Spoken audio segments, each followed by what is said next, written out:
Salam Bapak Ibu Saudara kekasih di dalam Tuhan Yesus Kristus. Mari sebelum kita beraktivitas pagi hari ini, mari kita dengarkan kebenaran firman Tuhan. Sebelumnya kita berdoa. Bapa di dalam surga, kami bersyukur berterima kasih atas waktu yang Tuhan berikan, sehingga kami boleh menikmati hari yang Tuhan berikan buat kami nikmati. Sebelum kami melangkah hari ini, kami ingin bekali dengan segala kebenaran firman Tuhan, dan biar firman Allah menuntun kami dalam perjalanan kami hari ini. Sucikan, kuduskan, layakkan kami, ampuni setiap dosa dan salah kami. Dalam nama Yesus, haleluya. Amin. Puji nama Tuhan, saudara kekasih di dalam Tuhan Yesus Kristus.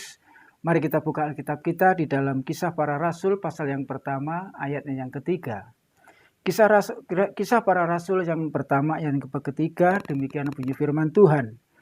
Kepada mereka ia menunjukkan dirinya setelah penderitaannya selesai, dan dengan banyak tanda ia membuktikan bahwa ia hidup. Kebenaran firman Allah pagi hari ini kami berjudul Sebab Dia Hidup.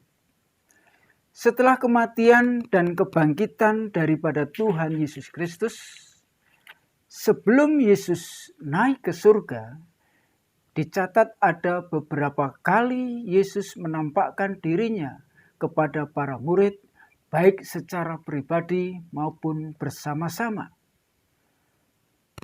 Mengapa Yesus menampakkan diri kepada murid-muridnya? Alasan pertama, Yesus ingin menunjukkan penderitaannya untuk membuktikan bahwa Dia hidup. Alasan yang kedua, Matius 28 ayat yang ke-6. Mengapa Yesus menampakkan dirinya kepada murid-muridnya? Matius 28 ayat 6 mengatakan, ia tidak ada di sini sebab ia telah bangkit sama seperti yang telah dikatakannya. Ini menunjukkan bahwa Yesus telah hidup. Yesus hidup, Yesus bangkit dan ingin menemui murid-muridnya. Ingin menguatkan hati daripada murid-muridnya. Mengapa Yesus menunjukkan dirinya, menampakkan dirinya kepada murid-muridnya? Alasan yang pertama, Yesus ingin melihat, memastikan keadaan daripada para murid. Apakah muridnya tetap percaya? Muridnya tetap setia? Muridnya tetap berharap kepadanya? Meskipun gurunya, Yesus, sudah tidak bersamanya lagi secara jasmani. Ini terbukti di dalam Lukas pasal yang ke-24. Lukas pasal yang ke-24. Ayatnya yang ke-16. Lukas 24 ayat yang 16 dikatakan, berbunyi demikian bunyi firman Tuhan. Tetapi ada sesuatu yang menghalangi mata mereka, sehingga mereka tidak dapat mengenalnya. Ini alasan mengapa Yesus menampakkan diri kepada muridnya, karena murid-muridnya sudah tertutup matanya. Ada yang menghalangi matanya, menghalangi mata rohaninya, sehingga murid-muridnya tidak lagi melihat Yesus. Kenapa? Kenapa ada mata hatinya murid-murid itu tidak melihat Yesus? Kenapa? Di dalam ayat yang ke-21, di dalam pasal yang ke-24 mengatakan bahwa ayat yang ke-21, padahal kami dahulu mengharapkan bahwa dialah yang datang untuk membebaskan bangsa Israel. Ini alasan mengapa Yesus menampakkan diri kepada murid-muridnya, karena murid-muridnya kehilangan semangat.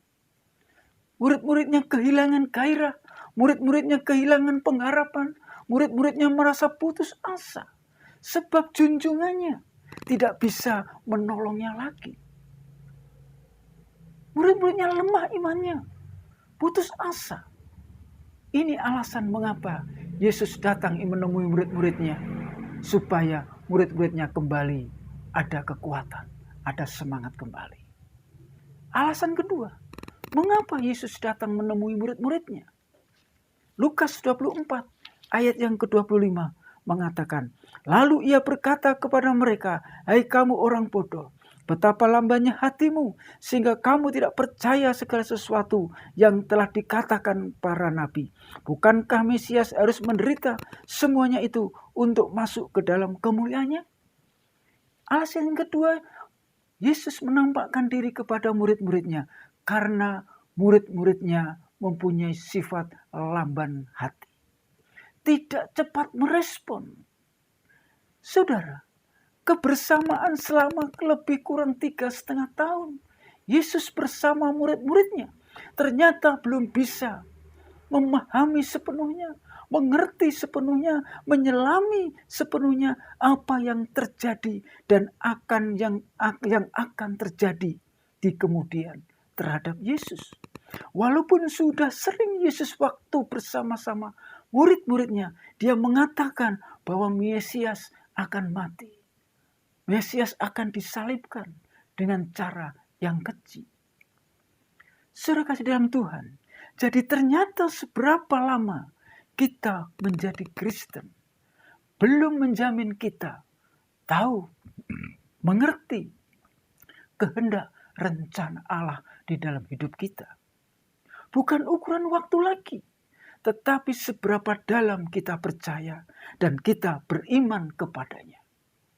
Untuk membuat hati kita tidak lamban, kita harus mempunyai cepat, merespon cepat apa yang Tuhan inginkan di dalam setiap kehidupan kita. Oleh sebab itu Yesus datang kepada murid-muridnya karena murid-muridnya lamban hati. Yang ketiga, alasan ketiga mengapa Yesus datang kepada murid-muridnya. Lukas 24 ayat yang ke-37. Demikian bunyi firman Tuhan. Mereka terkejut dan takut dan menyangka bahwa mereka melihat hal hantu. Akan tetapi ia berkata kepada mereka, mengapa kamu terkejut dan apa sebabnya timbul keraguan di dalam hati kamu. Yang ketiga, keraguan menimbulkan ketidakpercayaan. Ini yang Yesus inginkan. Yesus datang ingin kembali menguatkan iman percayanya kepada Yesus. Sehingga Yesus ingin datang kepada murid-muridnya. Kenapa? Karena ketakutan. Karena ketakutan dan ketakutan itu. Para murid-muridnya masih ragu. Para murid-muridnya masih tidak percaya lagi. Murid-muridnya tidak percaya dan mereka bimbang. Karena tidak percaya, karena bimbang bisa membawa kepada ketakutan. Dan kalau kita takut terus-menerus, maka bisa menutupi damai sejahtera. Saudara, murid-muridnya tidak ada damai sejahtera. Kenapa? Karena mereka takut. Karena mereka bimbang. Karena mereka tidak percaya. Karena mereka ragu-ragu untuk mengerti rencana dan maksud Tuhan. Yesus katakan bahwa aku akan mati, akan dikubur dan bangkit pada hari ketiga. Tetapi murid-muridnya tidak mengerti hal itu. Saudara kekasih di dalam Tuhan Yesus Kristus, saudara yang diberkati oleh Tuhan, apa yang dapat kita pelajari dari kebenaran firman Allah pagi hari ini? Bahwa yang pertama, Tuhan masih tetap mengasihi kita. Tuhan tidak akan tinggalkan kita. Tuhan tetap dan ada dan selalu ada bersama dengan kita. Sebab dia hidup dan tetap hidup dan berkarya di dalam kehidupan kita. Karena dia hidup untuk menghilangkan ketakutan kita. Sebab dia hidup untuk menghilangkan keputusasaan kita. Sebab dia hidup untuk menghilangkan keraguan-raguan kita. Sebab dia hidup menjamin masa depan kita. Sebab dia hidup untuk menyembuhkan sakit penyakit kita. Sebab dia hidup untuk menghapus dosa-dosa kita. Ini pelajaran yang pertama yang harus kita imani. Pelajaran yang kedua, jangan pernah ragu. Jangan pernah merasa sendirian. Yohanes pasal yang ke-14, ayat 16 dan 17 mengatakan bahwa roh kebenaran itu yang akan menolong kita. Roh kebenaran itu yang akan menghibur kita. Roh kebenaran itu yang akan tinggal dan diam berkarya di dalam kehidupan kita. Oleh sebab itu saudara sekalian kasih Tuhan, hari ini kita melangkah. Jangan kita ragu lagi. Jangan kita takut lagi. Jangan kita bimbang lagi. Sebab Yesus telah hidup. Yesus telah menampakkan diri kepada murid-muridnya.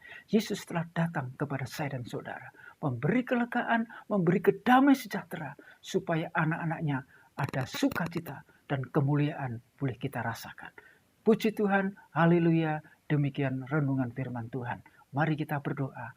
Segala puji syukur, kami naikkan syukur terima kasih kami. Biar firman Allah pada pagi hari ini Tuhan, kiranya teraikan dalam setiap hati dan hati kami kepada Tuhan umat-umat-Mu.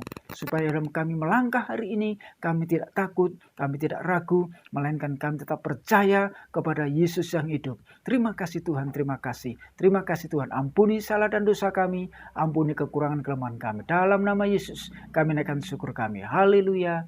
Amin. Selamat pagi, selamat beraktivitas. Tuhan Yesus memberkati.